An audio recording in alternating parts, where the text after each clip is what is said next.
बोली राजा रामचंद्र की जय। भक्ति के बांधे डोलना ना संगी,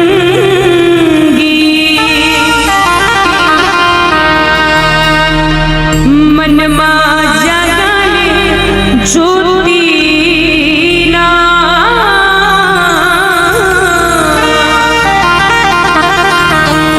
मन मा जगाले ज्योति ना।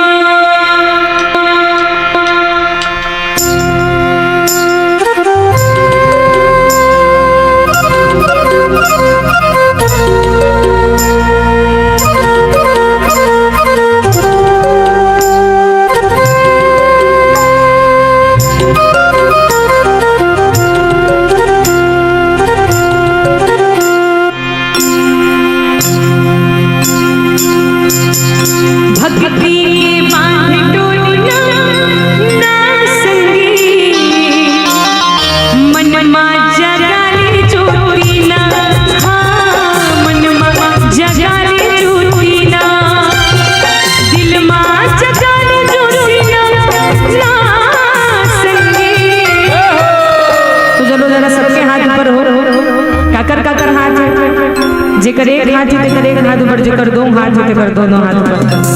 आवाजें बस तो ही भैया काली लीम के छैयम बैठ के ताली बजाओ, सब झूम कैसे करके कहे।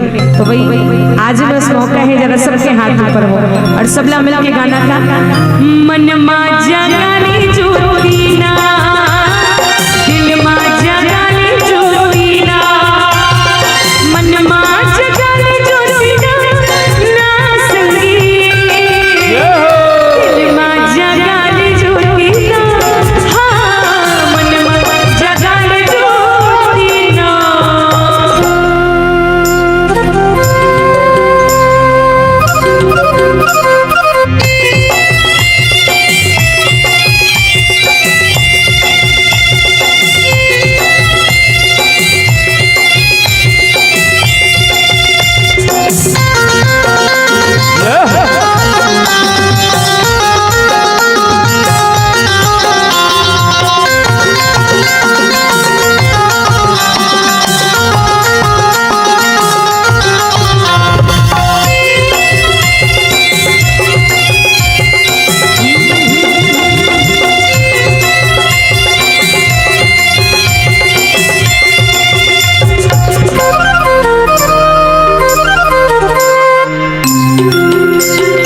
मिले है मौका ते कर ले भजनया, संगीत कर लेना काया की जतनया।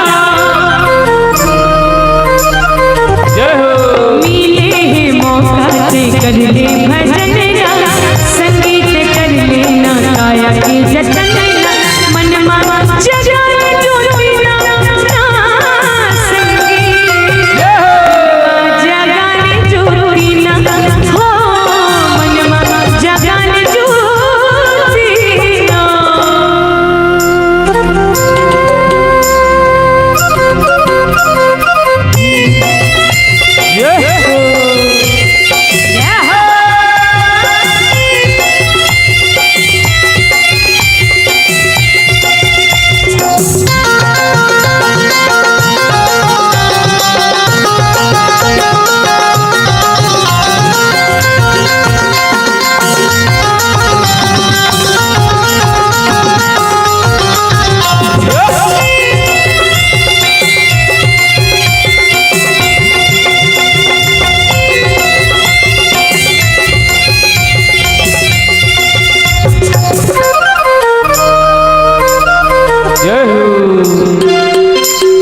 जिंदगी माँ ककडोर छनबो बिगाड़ा, जीवन माँ ले सुख दुख मावाड़ा।